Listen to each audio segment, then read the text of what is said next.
एक कहानी, सच्चा हीरा। एक राजा का दरबार लगा हुआ था।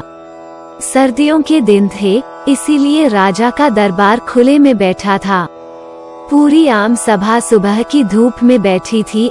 महाराज ने सिंहासन के सामने एक मेज रखवा रखी थी। पंडित लोग, दीवान आदि सभी दरबार में बैठे थे।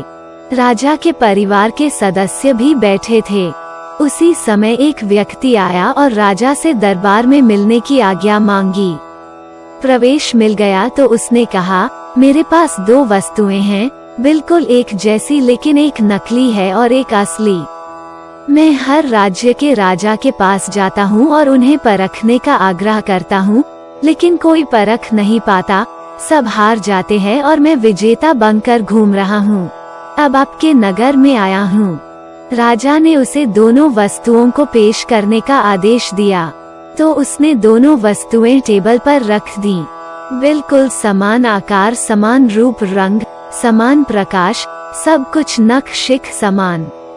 राजा ने कहा, ये दोनों वस्तुएं एक हैं? तो उस व्यक्ति ने कहा, हाँ, दिखाई तो एक सी देती है, लेकिन है भिन्न। इनमें से एक है बहुत कीमती हीरा और एक है कांच का टुकड़ा, लेकिन रूप रंग सब एक है। कोई आज तक परख नहीं पाया कि कौन सा हीरा है और कौन सा कांच। कोई परख कर बताए कि ये हीरा है या कांच। अगर परख खरी निकली तो मैं हार जाऊंगा और यह कीमती हीरा मैं आपके राज्य की तिजोरी में जमा करवा दूंगा। यदि कोई न पहचान पाया तो इस हीरे की जो कीमत है उतनी धनराशि आपको मुझे देनी होगी। इसी प्रकार मैं कई राज्यों से जीतता आया हूँ। राजा ने कई बार उन दोनों वस्तुओं को गौर से देखकर परखने की कोशिश की और अंत में हार मानते हुए कहा, मैं तो नहीं परख सकूंगा। दीवान बोले, हम भी हिम्मत नहीं कर सकते, क्योंकि दोनों बिल्कुल समान है। सब हारे, कोई हिम्मत नहीं जुटा पाया। हारने पर पैसे देने पड़ेंगे, इसका किसी को कोई मलाल नहीं था, क्योंकि राजा के पास बहुत धन था, लेकिन राजा की प्रतिष्ठा गिर जाएगी, इसका सबको भय था। कोई व्यक्ति पहचान नहीं पाया। आखिरकार पीछे थोड़ी हलचल हुई। एक अंधा आदमी हाथ में लाठी लेकर उठा। उसने कहा, मुझे महाराज के पास ले चलो। मैंने सब बातें सुनी हैं और यह भी सुना कि कोई परख नहीं पा रहा है। एक अवसर मुझे भी दो। एक आदमी के सहारे वो राजा के पास पहुंचा। उसने राजा से प्रार्थना की, मैं तो जन्म से अंधा हूँ, फिर भी मुझे एक अवसर दिया जाए जिससे मैं भी एक बार अपनी बुद्धि को परखूं और हो सकता है कि सफल भी हो जाऊं, और यदि सफल न भी हुआ तो वैसे भी आप तो हारे ही हैं।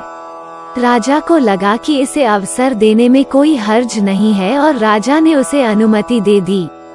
उस अंधे आदमी को दोनों वस्तुएं उसके हाथ में दी गई और पूछा गया कि इनमें कौन सा हीरा है और कौन सा कांच। कहते हैं कि उस आदमी ने 1 मिनट में कह दिया कि यह हीरा है और यह कांच।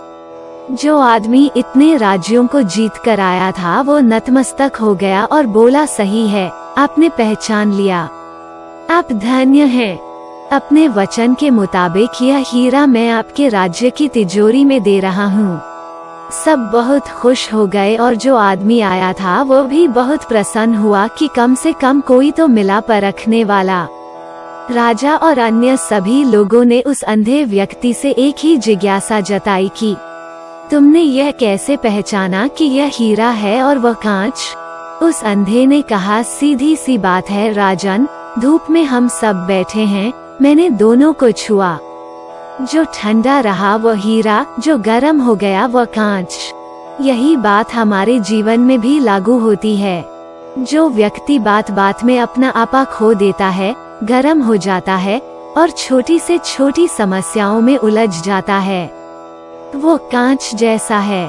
और जो विपरीत परिस्थितियों में भी सुदृढ़ रहता है और बुद्धि से काम लेता है, वही सच्चा हीरा है।